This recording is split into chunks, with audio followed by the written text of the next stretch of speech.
get up, get up, get up.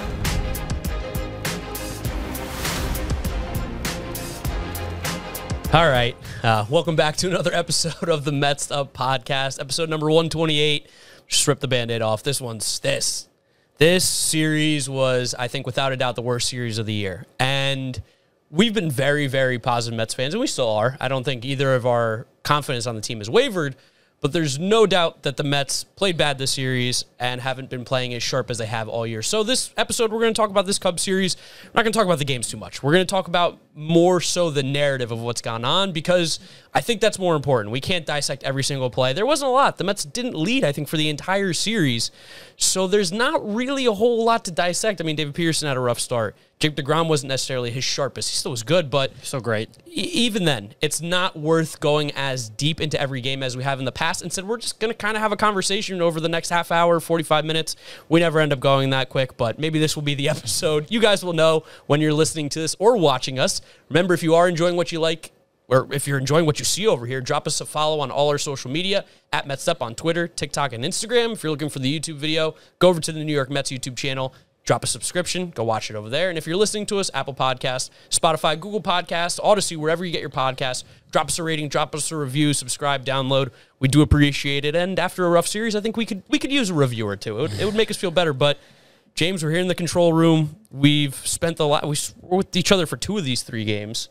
I was here for all 3. Yeah, you were here for all 3. It's tough. We've been here tough. Yeah, as bad as it gets. We've been here 9 hours today. It's been a long day. I mean, we did start off the day great, just on some positive news and a little insight for you guys. We still have the Max Scherzer interview that's coming at some point once he comes off the IL.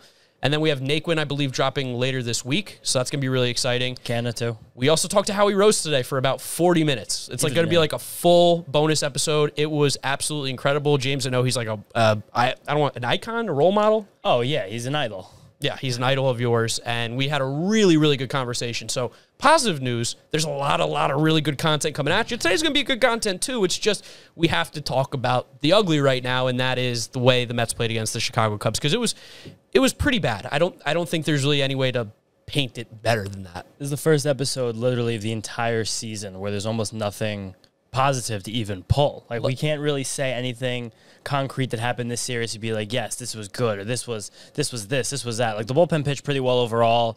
Pete is probably getting a little bit hot, but just overall, like, you just take all 3 of these games together, and there's very little that we can, be like our usual selves and be like, yeah, but we had this, and this will regress to that. It's just, you don't feel like that right now. And while it's not really that cool in a vacuum, and some Mets fans probably have that weird empty feeling right now that they felt a lot in the past couple of years, it's not something that you should be feeling overall about the state of this team. It's really just a collection of bad games here more than anything else. Yeah, the timing is unfortunate for when it's happening, because in baseball specifically, I mean any sport really, if you play a little bit colder or you have your downstretch towards the end of the year, people like to throw around different words as to what is going on. Like what? Collapse, choke, and we're trying to tell you guys that it's okay to be upset with the way that the Mets are playing, but like it's just simply not this collapse or this choke that is happening.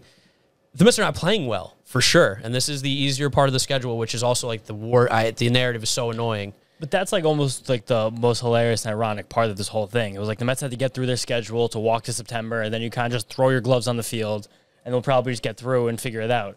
And now, somewhat the exact opposite has happened. The Mets played this incredible stretch during August, late July, against some of the best teams in baseball: the Dodgers, the Braves, the Phillies. I mean, we have a winning record against the Dodgers this year. We have a winning record against the Braves. We've dominated the Phillies. Like, all these really good teams. And this is... Don't forget the Cardinals. Don't forget the Cardinals, too. Yeah, like, I feel like the really confusing part about what's going on right now, on the field, off the field, fan base, whatever it is, it's just that everybody feels so tight right now. I mean, on the field, off the field, everybody just, there's a lot of pressure right now.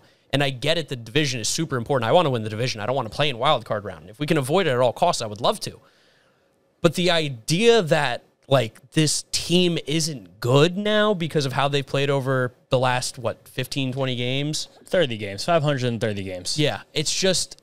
It's weird because we've seen, 100-plus games of them playing exceptionally good baseball. So, and even in those 30, like, if you're going to take everything on a one-game sample, the 16 wins have all been pretty good wins. I mean, we had some good smacking arounds of teams. The Dodgers sprinkled in there. We won a series against them.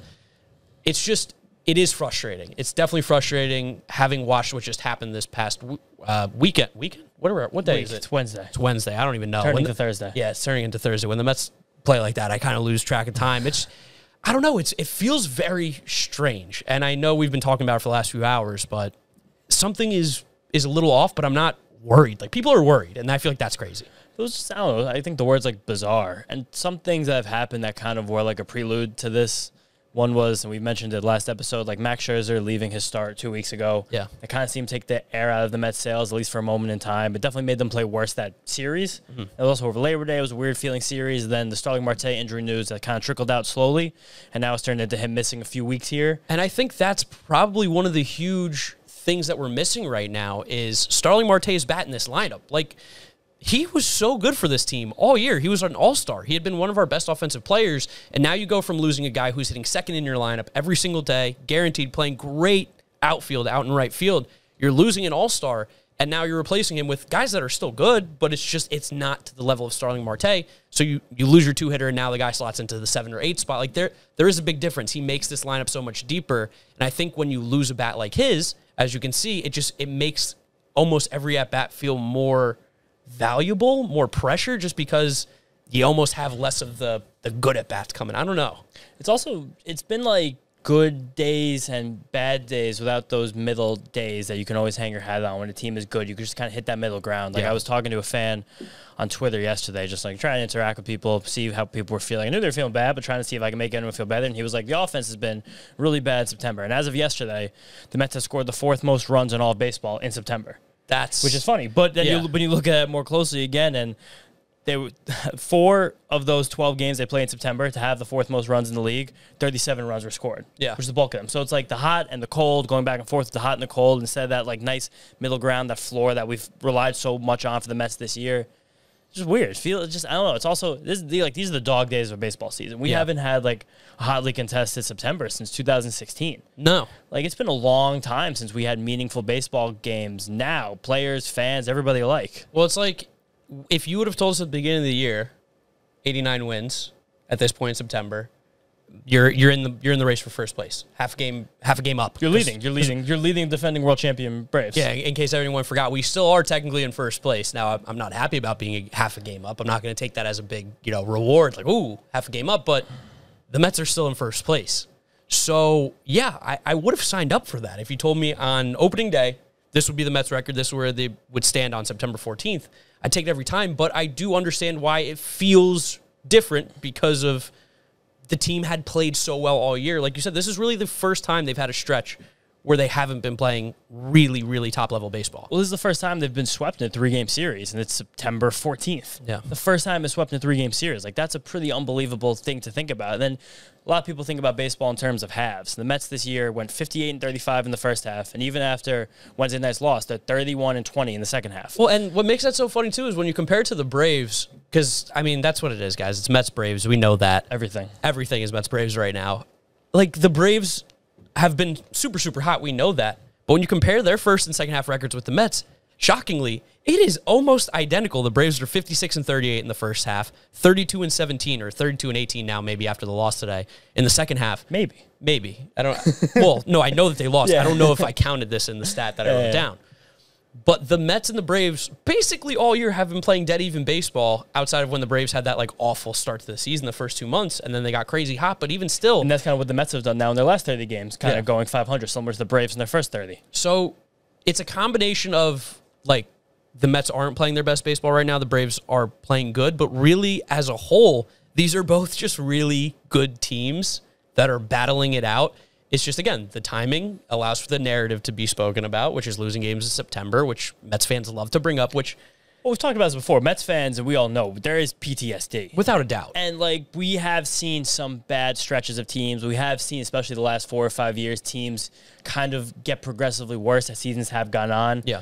And it does feel like that relatively for this team, but in this team, like, the getting worse is going from like a 680 winning percentage to like a 60 winning percentage. Yeah. So everyone's right. It is getting worse for sure. Like, one guy tweeted at me last night, like, open your eyes. Have you never watched the Mets before? And I'm like, what? Have you not watched them like this season? Like, it's different. Like, but that's PTSD. That's trauma. That's people who've been affected by things in their past and they're letting it kind of affect the things in their future. Definitely. You can't do that. And then we had one Mets fan, I think this is something we want to break down. Some jerk. I don't even want to give him a name right now, but he basically said that if you don't think that this season reminds you of 2007, you're not paying attention. And it took that guy. Yeah. That guy has not even the faintest idea what he's talking about. It took all the strength in my body to not go absolutely nuclear on him on Twitter, because instead I put it into the notes here for you guys who are listening, because Twitter, I don't need to be on Twitter right now talking about the Mets, because anybody who's coming at you is really, really down the dumps, and I don't really care to see that. But the 2007 Mets guys, for those of you who don't remember, obviously they had the collapse. That was a collapse for sure. It was one of the worst collapses literally in the history of the sport. 7 games with 17 left. The Mets in 2007 had 88 wins as a team. How many do they have this year, James? 89. 89. So the team already is better, without a doubt. Not to mention that the last time the Mets were up 7 games was on August 10th, which is not that close. So like 35 days ago. 35 days ago. And it's not because the Mets are really playing bad. The Braves are also playing good baseball. Yeah. Like, I feel like to compare the 2007 team to the 2022 team, you have to have just, like, been in a coma for 15 years. And like wake up and be like, oh my God, like I don't know anything. Like they're not the same. They're not even close to the same. But it's kind of like if you do think like that, it's almost like you've been watching this entire season, like this very good team, one of the best statistically speaking Mets teams of most of our lifetimes, with a lens on where you're trying to anticipate this horrible feeling. You're trying to expect it. You're almost like eager to see it, and that's just no way to even go through life. No, and we talked about this too when we were watching the game, like. The negative, and I'm not normally like a negative energy person, but there's been like a lot of people, and it feels like there are some Mets fans. I know you guys listen at home, you're not part of this, but you can probably appreciate what we're going to say. You probably have a friend who thinks like this. Yes, you definitely, or an uncle at the absolute worst. Yeah. People like want to see this team not do well so that they can say, I told you, and I don't understand that there are active Mets fans who are like, I knew this team was going to be like this, but the thing that they're claiming they knew isn't even correct. They don't know what they're talking about. And that's like the most frustrating, is because not that our job is to like tell you guys what's right and wrong, or like to be, you know, the voice of any reason, but it is frustrating to be active on like social media or talking to Mets fans at times and them not understand that this is so catastrophically different. Yeah, we're not also saying like this team and this stretch is without fault. Like yes. There are plenty of players who we wish were playing better. There are plenty of things that we wish went the other way. There's just certain circumstances that every Mets fan knows are not exactly perfect right now. It's clear and obvious. We're frustrated just like you guys, but it's a different kind of frustration. It's not a frustration of this team is terrible, we're done. It's just man, it would have been nice to be playing better. Like, can you imagine if we were the Milwaukee Brewers right now? The Milwaukee Brewers have literally catastrophically collapsed over the last 6 weeks of the season. They traded someone who's been one of their best players for the last handful of years. Their actual best player for the last handful of years and off. They traded Josh Hader. Christian Yelich, who's been one of their best players, former MVP player, has completely cratered. He's now become basically a different version of what he was like 6 years ago at this point. Mm-hmm.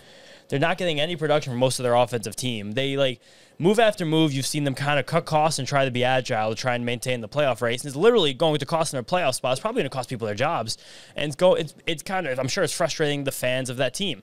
This isn't a collapse, like, this isn't anything remotely like that. Like, that's a team that's collapsing. This is just a team that's kind of in a swoon. Swoon, that's a good word. It's a swoon. It's a September swoon instead of the June swoon, which we mentioned earlier in the year. I think the Mets came in with like a 3-game lead in September. Like, we had like what, 2.5 game lead the All-Star break. Yeah, it's basically the same. It's just the narrative is annoying, and we are with you guys again. This stinks. The series stinks. It's such a bad series. You can tell because we have not even talked about a single really inning of this entire series. We don't want to really. I mean, like Michael Hermosillo running 4 feet out of the baseline, that was really annoying. Him also making 2 amazing plays, crashing into the center field walls, frustrating as hell. Personal Freddie, B really put on a show. Literally all Mark's fault. Mark and Hermosillo are friends. Posted the picture on Twitter with him. He's been connected with him for years. Yeah, I've known. He's been a jerk. Well, I won't call him a jerk. He's a good guy. He's a good guy. I'm sure he's a good guy, but to me, he's a jerk right now. He's a very nice guy. But if I didn't have any personal connection to him, he'd be going on that Ender NCRT list you guys know all about, because the bunt with 2 strikes, and actually I spoke to him before the game too, which is funny. I will say that coming off of the bench cold with an 0-2 count and dropping a perfect bunt down, that was impressive. Well, that's what I want to talk about, because being friendly with him. A 99-mile-an-hour heat. I talked to him, and I was like, before the game today on Wednesday, and I was like, hey, like, first off, stop doing this against us, please. Play worse, but also, you know, congrats. But at the same time, I'm like, how did you feel going from the bench to being like, oh, I'm down 0-2 to Jacob deGrom. Yeah. What do I do? He's like, oh, the bunt was such a great idea. He's like, because if I get out, it's not negative to me. It goes to Rafael Ortega. But if he gets the hit, it's positive to him. He ended up getting the error. He's appealing it to Major League Baseball because he's like, boy, oh boy, do I want to hit against probably the greatest pitcher I'm ever going to face in my lifetime. His batting average is also like 088, so I'm sure he wants to get that one hit to bump it up to the triple digits. But yeah, he had a good series. Also, that whole inning just was kind of a microcosm of what happened this series. A little bit of the series we're going to talk about. Because Diaz blew that call like crazy. Yeah, and the Cubs are just playing like this really annoying, frustrating brand of small ball. That bunt up the first base line that Pete kind of hesitated and threw the ball on the wrong side of the plate. They got a couple seeing eye singles against DeGrom. Like a sac fly, like it was just, that was it. If you felt like kind of deflated, you heard DeGrom talk about after the game how disappointed he was with his outing when I think he still had like 24 whiffs or something. Yeah, he's still great. Yeah, on Tuesday, still was incredible. Bumped his ERA up from like 1.6 to like 2.1. Yeah, it was just very frustrating beginning to end. The whole series was like that. We had plenty of chances to score in all three of these games. It felt like anytime we actually got something going, someone hit into a double play. Yeah, a lot and of they double were often plays. Sharp hit double plays as well. Mm-hmm. Like a couple tonight, like right before Pete hit that 8th inning home run. Lindor hit a scorcher that was double play. What was the Nito had a 97-mile-an-hour double play too. You had the stats on the like ground balls, right? Oh yeah, yeah. Pull that up because right now because like it feels like there's been a crazy amount of double plays recently. Since August 1st, the Mets have the 6th lowest ground ball rate in all baseball, which is kind of shocking. I was taken back when you told me that because I thought it'd be higher. I definitely expected to be like in the top 10 because it feels like we're hitting the ball on the ground a lot and into double plays, which is going to happen at times. Double plays are part of the game. We also have the 5th lowest pop-up rate. Interesting. Since August 1st. So a lot of line drives. We're hitting a lot of line drives and fly balls, the exact things you want to hit to be advantageous to yourself as a hitter. It's just, it stinks. This stretch stinks. I don't really know how else to say it. Like, if you guys want us to scream and yell and say all the nonsense that's like completely overreacting, that's not going to be us. That's never really been us. I mean, the Mets are still literally like on the doorstep of clinching a playoff berth, and to not appreciate that, I think would be incorrect and kind of foolish. Like, it's not like everything's falling apart in front of our eyes. It really is not. Like, the worst case scenario is that we have 3 home games in the first full weekend of October. And the Mets, that's not great, but it's fine. Yeah, and I mean, how many 3-game series have we lost this year? I think they're 6 now. Like, and we've won how many? Like all the other ones, countless other ones. So, like, I like our chances even then, but yeah, I don't want to play the wild card game at all. I really, really want to win the division. And of course, that's still not even anything close to a foregone conclusion. We're in first place. We're literally in first place right now. We're in first place. First place right now. You would think that the Mets are 10 back. You really would. The way some people are reacting. We're like the Red Sox right now. We're like the Brewers. Yeah. We're the Angels. And completely falling by the wayside. Listen, like, we get it. There's some bad juju going on right now, but throughout the game today, because we were watching and it was pretty much over from the first inning. Dave Peterson didn't give us much of a great start. It happens. Whatever. Trevor Williams did a great job in relief. Shout out to Trevor Williams. Shout out to Trevor Williams. Oh my God. Dude's an absolute struck stud. out, what, 6 in a row at one point? Yeah, 6 in a row. Struck out, what, 8? John, I think. John, what was the stat on Trevor Williams? He struck out 6 in a row. That was the longest span of his career. He also had 8 strikeouts out of the bullpen. That was tied for the second most by any Mets reliever in a relief outing in team history.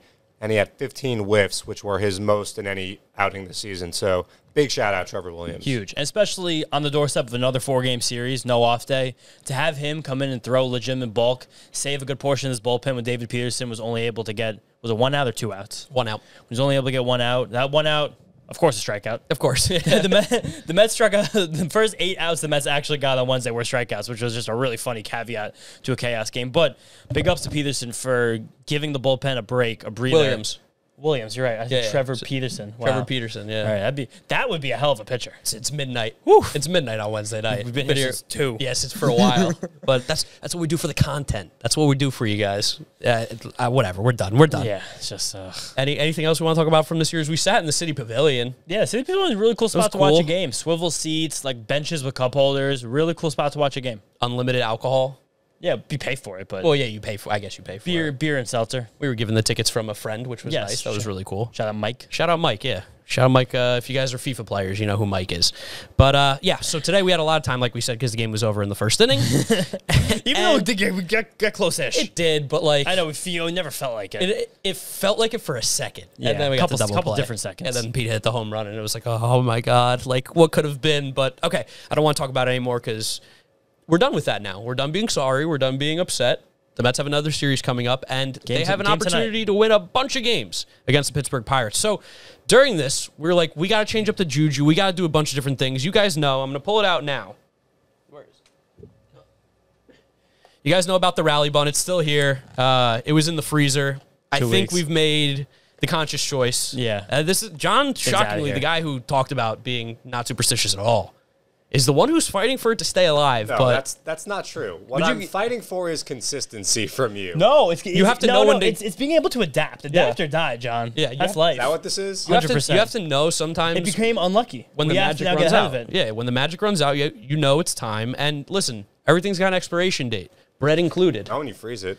No. This, John, you want a bite? The vibes expired. Would you take a bite, John? Would I take a bite? How about this? If I bit into that right now for vibes, for 3 out of 4, would you sign for that if I bit into that thing right now? If you buy into this and Yeah. the Mets win tonight, Yeah. when you guys are listening to this, yeah, it's sticking. Yeah. Pass it over here. Oh my God. Take one for the team. No. The Rally way. Bun. The I haven't Rally. been to the dentist in a while, so hopefully. This is from the Dodgers series. Definitely thawed by now. Oh All yeah. right, here we go. Johnny Buns over here. Let's go, Mets, baby. Wow, John's doing it for the content. We're back. All right, we're back. The Rally Bun's back. Put it back in the freezer.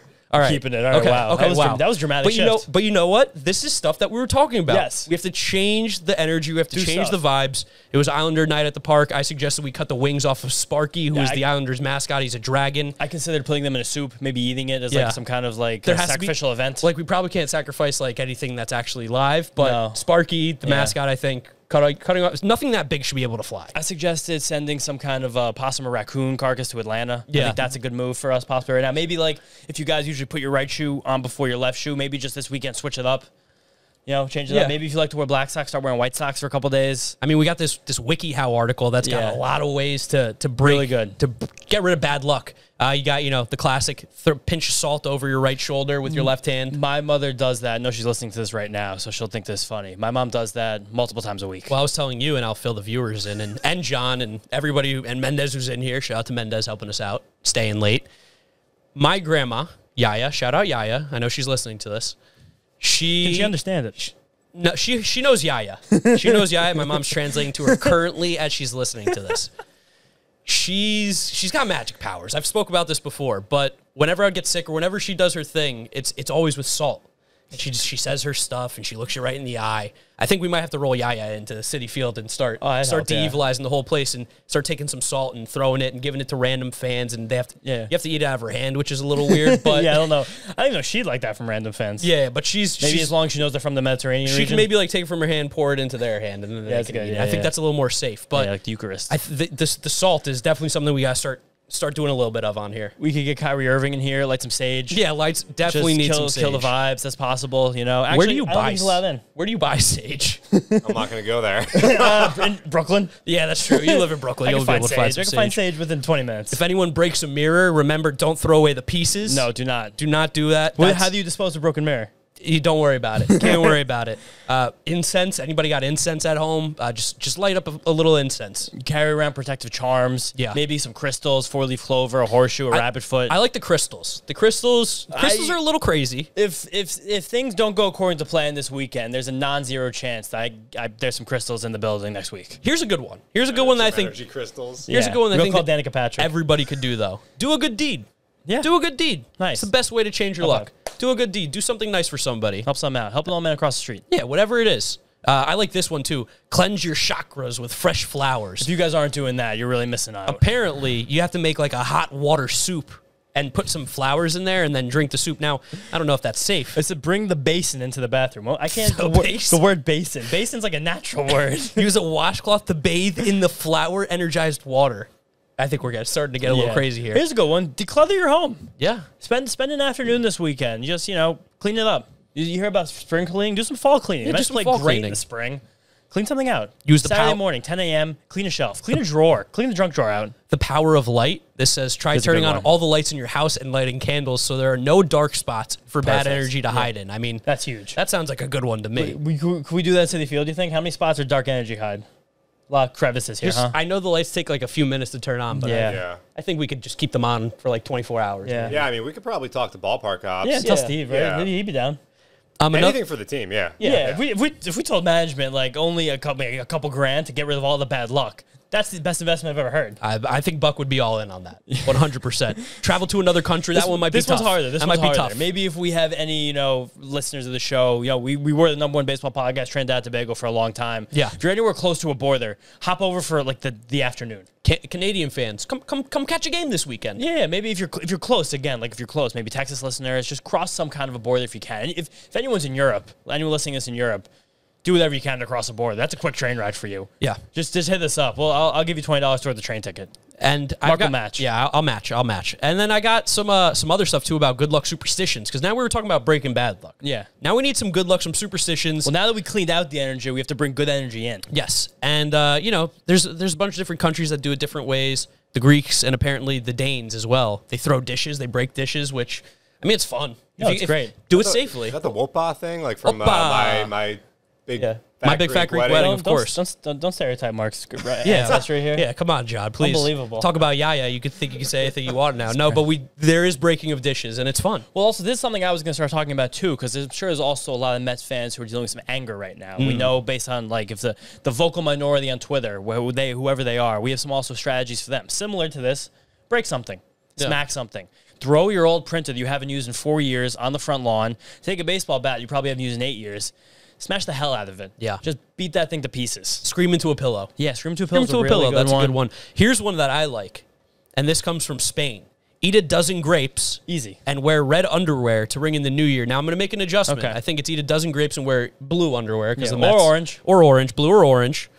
And to ring in the new year, let's be honest, the Mets and the Braves right now, they're 0-0. Yeah. And whoever finishes the best towards the end of the year is going to win this division. And you know what everyone says, playoffs, whole new season. Whole new season. So I think that's a great way to ring in the new year for these Mets. Eat a dozen grapes, wear blue or orange underwear. I like that one. Yeah, maybe draw, paint, do something artistic, do something, step out of your comfort zone for a little bit. Take the anger and channel it somewhere well. A lot of the greatest artists and writers of the world's history, that's how they got their start. And the Mets have had some players, too, that have been very superstitious, specifically Turk Wendell. Turk Wendell had tons of superstitions.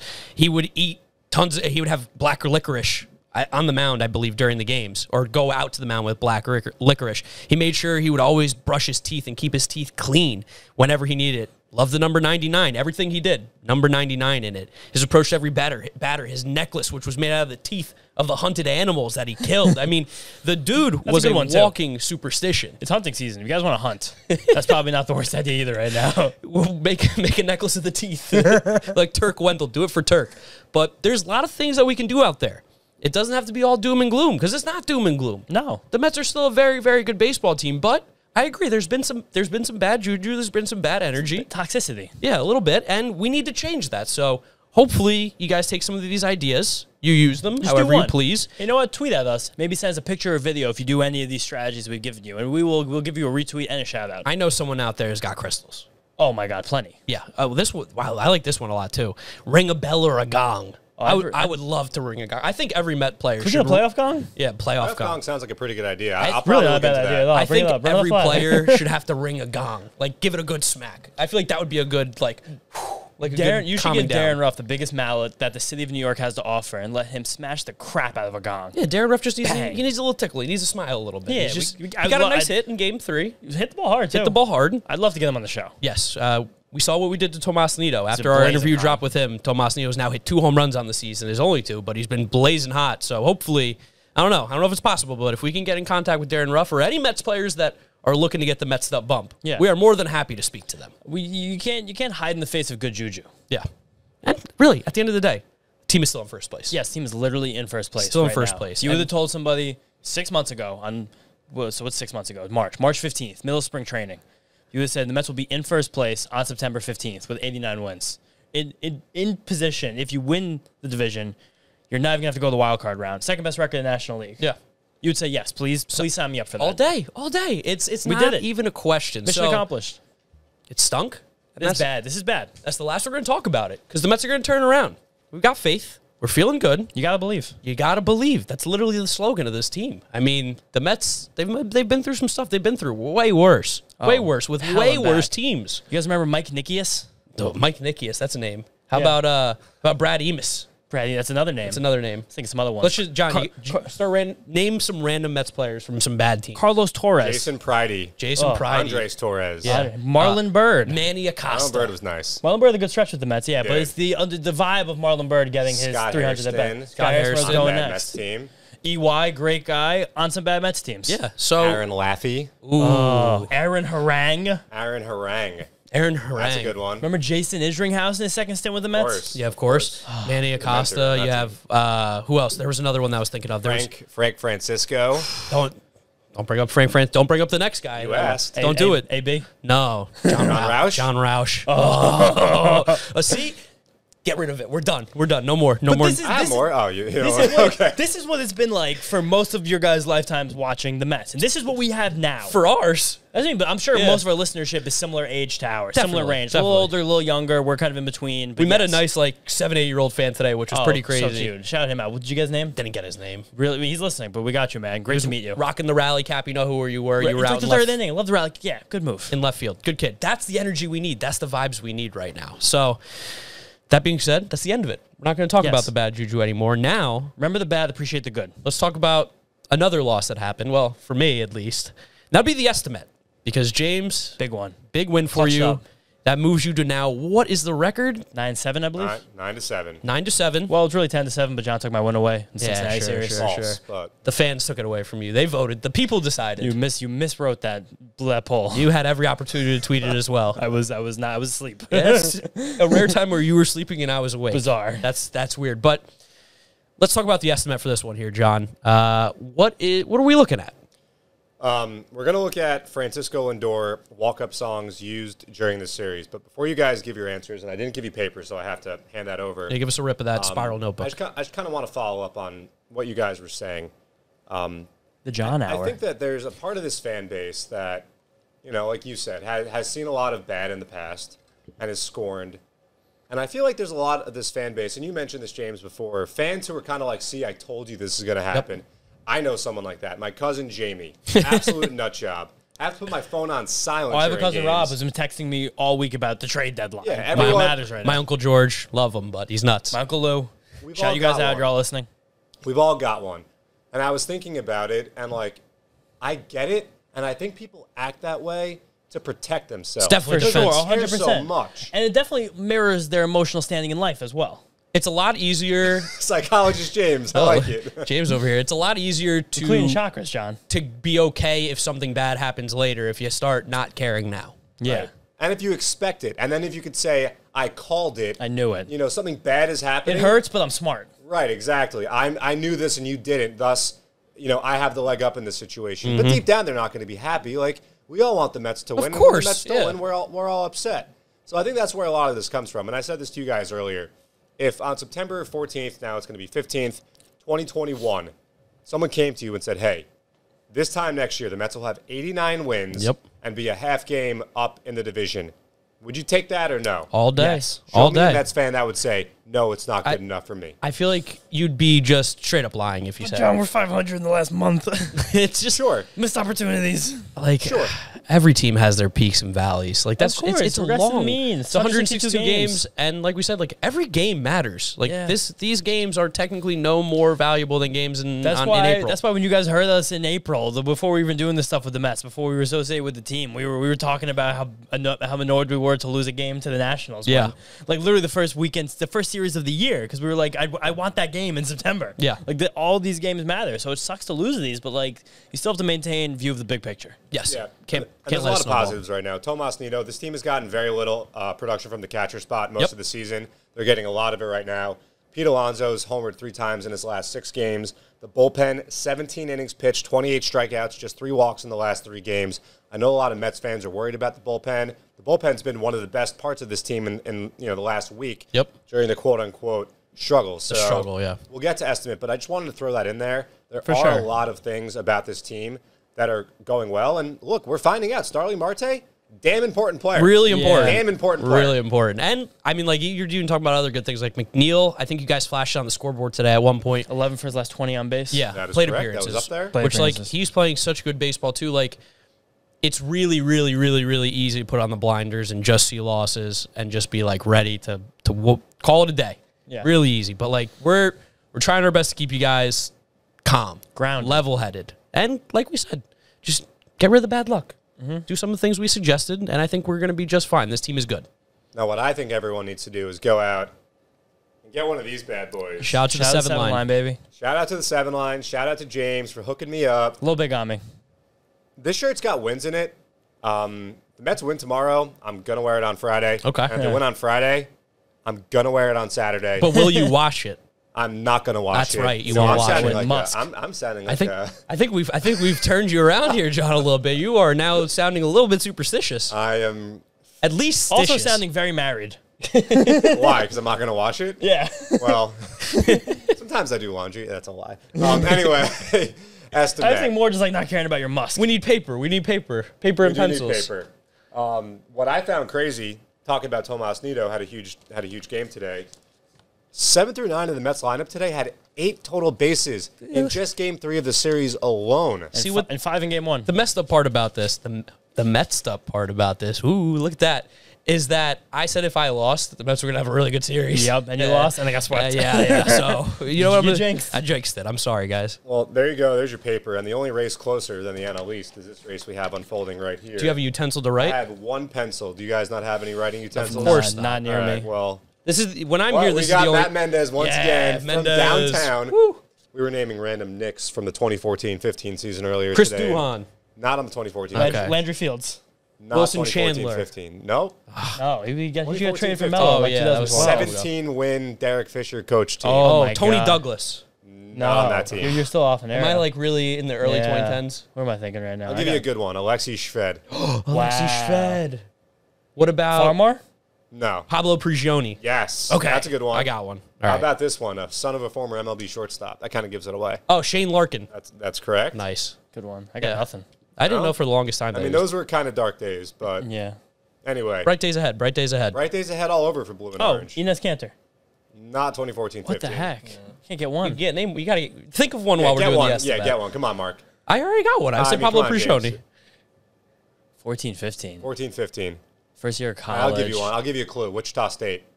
Oh, come Oh, on. Ronnie basketball. Not No. the other, guy who the got other shot. Wichita State shocker. That Oh. was a Nick. The guy who Okay, got I shot. I know. Clee Anthony. Yes, Yeah. there you go. Now we can move on. With There we fun. go. Clay Anthony early. All right, The so triangle, baby. for all the Mets fans that have been coming to Citi Field, especially of late, you may or may not have noticed that Francisco Lindor has been using a different walk-up song virtually each plate appearance. It's impressive to have And that he's deep of a got library. deep library of Yeah. songs. Flashing Lights, Kanye tonight. Making DJ Razor, Michael Castellani, our the guru, our audio engineer here at Citi Field, making them work. So I figured, what better a way to encompass the Lindor music tracks than leaving it to you guys to tell us. I have a leading question. Yes, What if a song changes but it comes back later in the series? that's one song, unique Yeah, it's one song. song. Unique song, Good okay. question. I like. Because SSX Tricky did that this series. Who What did that? SSX tricky? It's Free to tricky. Rock. I know. So- I know. a Oh, song from you SSX. said okay. SSX tricky. Yeah, I yeah, got yeah. you. It's a great video game. Good game. Definitely. All right, so we're- that's a good question. That's fine print, so that's a good thing to point out. But yes, how many different songs will Francisco Lindor use during this 4-game series against the Pittsburgh Pirates? Man, that's a really good question, huh, John? All right, so we got a 4-game series against the Pirates. I got to hide my math from James here. Big South Carolina guy over here. We do math by hand. You know, calculators in South Carolina? No technology down there? calculators. No, actually, In the my South? my professors at South Carolina had this weird thing of no calculators, and I was like, "Well, it's bizarre. At work, they want you to get it right." Calculators are absolutely the greatest implement for cheating that were ever given to the student. No, not even for like the typing in the answer, like to do like math. No, I know, but the graphing calculators, oh my you could God. just In type high school. Yeah, you could type out the I used to put words. everything in Yeah, there. of course, same. No doubt. There's nothing better. Shout out Westfield. All right, I got my number. That's so many. There's no way he has this many, but he really does. I mean, I feel like every time we're here together, we go, "Oh, it's a new Yeah. song." All right. Actually, I got mine too.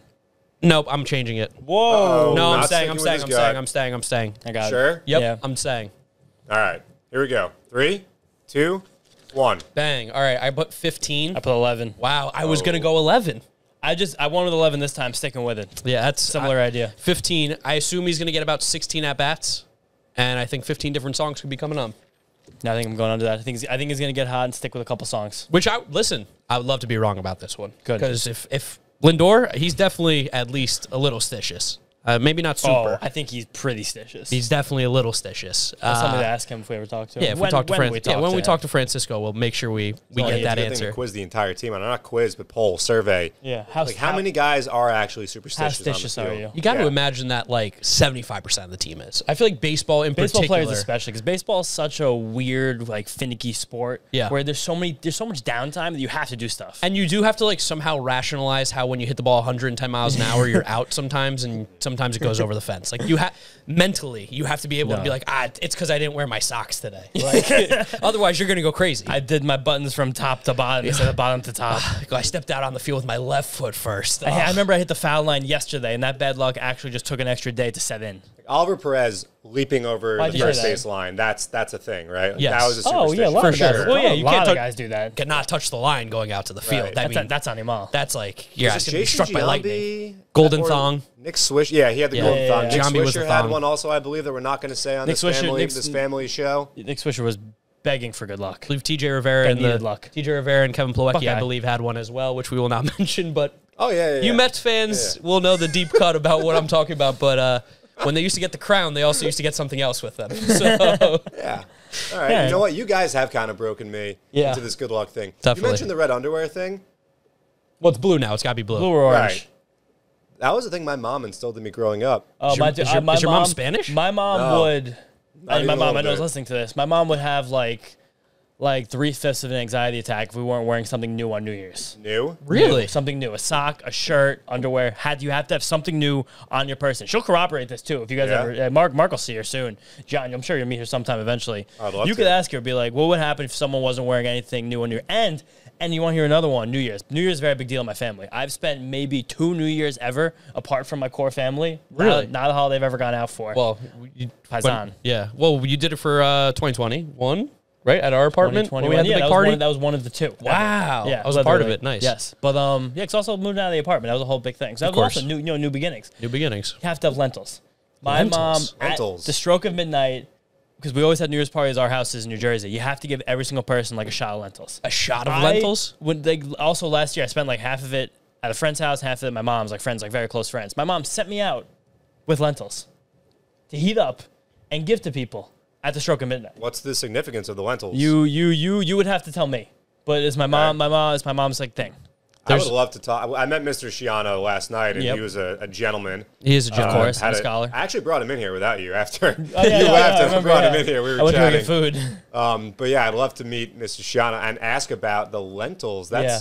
I've never heard that one. I was forced to wear red. My mom is like, you got to be wearing a stitch of red at all times, especially on big days. I'll never forget. A stitch of red. Day of my bar mitzvah, at least a stitch of red. Day of my I would bar love mitzvah. the highlight tape of John's bar mitzvah. Yeah. Jonathan Square Garden, great theme. I was about to ask what the theme was, and I was like, it has to be hockey related. I came out on the dancer's shoulders wearing my Ranger jersey. Duh, Anyway, let's go. I wasn't wearing anything red, and she had a conniption in the morning. Like, she's getting ready. My sisters are getting ready. She asks me, How many sisters? I have twin sisters. They're 28 or 9, and they'll be here on Saturday. So if you guys are around, I'd love to introduce you. You won't be here. I doubt it. Yeah, no. Too We'll much. figure something else out. But anyway, I wasn't wearing anything red. My mom melted down on me. And then I had to go put on, I think it was red boxers, and I had to wear them. Same thing for my wedding day. Yeah. Yeah, red Wow. red all day. So, The 2 times you became a man. yeah, that's true. Some might argue it's not a complete job yet, but As he has a whatever. voice crack. No, yeah, we're absolutely pulling John away from manhood. The Greeks, we have this bread, and I don't necessarily remember what it's called, but it's this bread that has like a coin in it.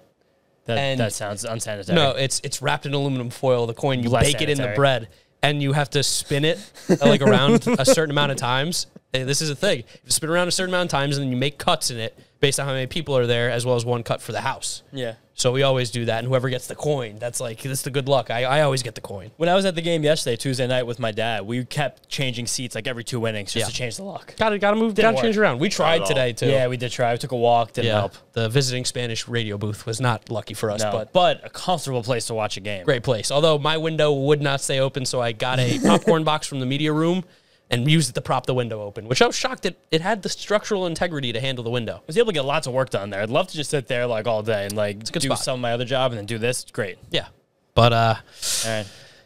I think that's probably enough for superstition talk. We did tweet out that we want to do a mailbag with you guys. We haven't done one in a while. Maybe take two. Take a couple questions for you. First one, let's start it off here. This comes from Terp17 TV. Shout out Dave, personal friend. This one's more of a fun dig at our other friend, Ernie. Can the Mets' losses be tied to a certain Venezuelan who has a big string of losses attached to him when he is attending games? The answer is yes. The answer is yes. Quick yes. We mentioned it a couple episodes ago. We've converted our friend Ernie, who's the biggest Jonathan VR fan on earth. Everybody follow subtape _ talking about Jonathan VR. He's really heartbroken. He's not really playing right now, so maybe try to cheer him up with some VR highlights. One of the few VR jerseys I've ever seen. Yeah, literally. And he has a Guillermo jersey too, which he sports proudly. But he was only a Marlins fan because of Miguel Cabrera when he was a kid, because he was born in Venezuela. Then Cabrera wasn't there. He lost connection with the team for the last decade plus. Kind of hung on to his team for the last few years because he really thought they were making positive strides. These last couple months have broken him, especially the DFA of Jesus Aguilar, another fellow Venezuelan. So he said he was done. He renounced his fandom. He's been coming to Mets games with us for 2 full years now. He's been 20 games a year. He's really into a Guillermo jersey, VR jersey. We told him if he came before September 1st, he'd be playoff eligible. He is almost entirely jinxed this almost. team. Almost. Yeah, we're getting ready to renounce his fandom. Push him off the ledge. Ernie, we love you, but we got to do what we got to do sometimes. Yeah. We got another question here from Richie Dordas, longtime listener. Shout out to you, Richie. We haven't talked to you in a while, so let's take your question. What would your suggestion be to spark the lineup? Mine would be to bat Alonso second. It seemed like the offense found something when he was in the spot. No stats to back it up, just eye test. James? I think a big problem with the lineup right now is that again, everyone's saying it, you're not getting that much production out of the DH. Daniel Vogelbach doesn't have extra base hits since the Yankee series. Coincidentally, that's the exact same game he pulled up lame and seems to have a lower body issue. Just seems like you're probably going to get a spark there. So maybe something they were doing, I believe, in the Pittsburgh series when the bats actually got hot, in the Marlins series too.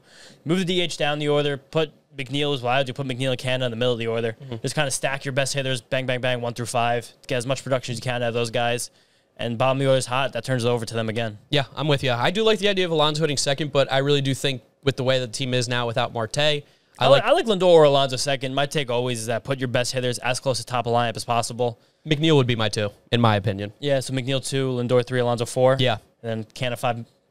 Can of 5, and then you figure out who's hot at the time. Yeah. In 6. Even Escobar's hitting so well right now. Yeah, and Naquin too. Naquin's been swinging the bat better. Especially against the righties. Naquin can hit anybody. There are a lot of guys hitting in this lineup right now, and even in the series. I know, it's just not at the same time. It's weird. It's we can't get congruent hot streaks for the last 2 weeks. Yeah. Right, but one guy or the other. Early in the Cubs series especially, game 1, they loaded the bases with no outs. Yeah. That hit didn't come, but the first inning game 2. They put runners on and just that weird play where Nimmo was called out for getting a ball hit by him, but the bylaw actually states that if there's not a defender that you're taking away from the play, you actually should not be called out. Which I didn't know, but now that when you explained it to me, it actually made a lot more sense. No, Wayne pointed it out because there's no reason that it's just because I was always like, no, whenever you get hit, and it's because you probably are in front of someone making a play. There was no one there. Yeah, that's a good point. That was a weird one. But it's just been it was a weird series. And even there's so many guys on base, so many guys left on base, so many double plays. It was just weird. It just wasn't falling our way. And eventually it does. The Miami series, they scored 20 runs over the last 2 games. The Pittsburgh series, not big offensive output.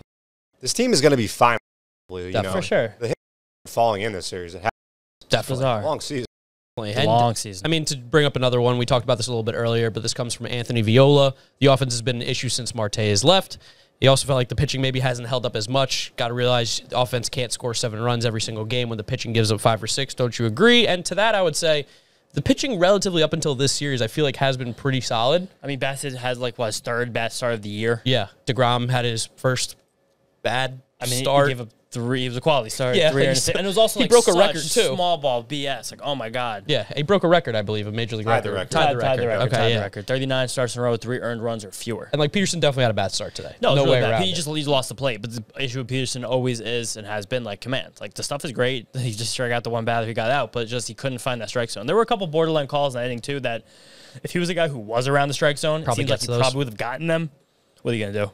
And then the last question we'll take here comes from Elite Jets Pod. Why is McGill going to the bullpen when he returns? I thought he was a really good starter. Just can't see him being limited to a few innings per appearance. And James, you're the guy who's been also always saying McGill's going to be great out of bullpen. I'm going to let you take this. It just seemed like that McGill is significantly more effective when he's able to sustain that high 90s velocity. And even when he was going really well in the beginning of the year, by the time he got around the order, second or third time, that velocity was going from 98, 99 to 95, 96. His fastball was getting hit harder. His command of it was very good, but also the secondary still didn't get to the point where they were really, really, really good enough for guys to see him 3 times and kind of still be caught off guard. I still do think he has tons of long-term potential as a starter. And I think you're going to see him develop as a starter through spring training in the offseason, especially given all the impending free agents this Mets rotation does have. But I do think now in this immediate window, getting another high leverage reliever, a guy who could throw 99 to 100 miles an hour, and also just because when McGill tried to come back as a starter a few months ago, he immediately went back on the shelf. It just seems like he shouldn't be pushing it that hard immediately. And also just because that's not where the Mets' holes are right now. The Mets still have 4 starters going through this rotation every single week who are extremely, extremely reliable, with Max Scherzer due back anytime now. He had a very good rehab stint for Syracuse on Wednesday night. So I don't think starting pitching is even close to the Mets' biggest issue right now. My one really negative cousin has been saying that he only started saying this 2 days ago. They're like, why weren't the Mets in the mix for Castillo? I was like, first of all, I don't even Luis think Castillo? I don't even think the Mets had a prospect package that could have matched what Edwin what Arroyo. the New York gave team. up. Yeah. Literally, it's like 2 top 50 prospects. Like, I don't think the Mets, unless the Mets want to trade literally Alvarez and Beatty, they couldn't have done that. It would have been foolish. I mean, that's neither here nor there, but just that starting pitching isn't really the issue right now. I think the issue is making sure that you have a healthy Tyler McGill in October. Yeah. And so give him 1 inning at a time, give him 15, 20 pitches. Maybe you can work up to 30, be a bulk guy, be an opener.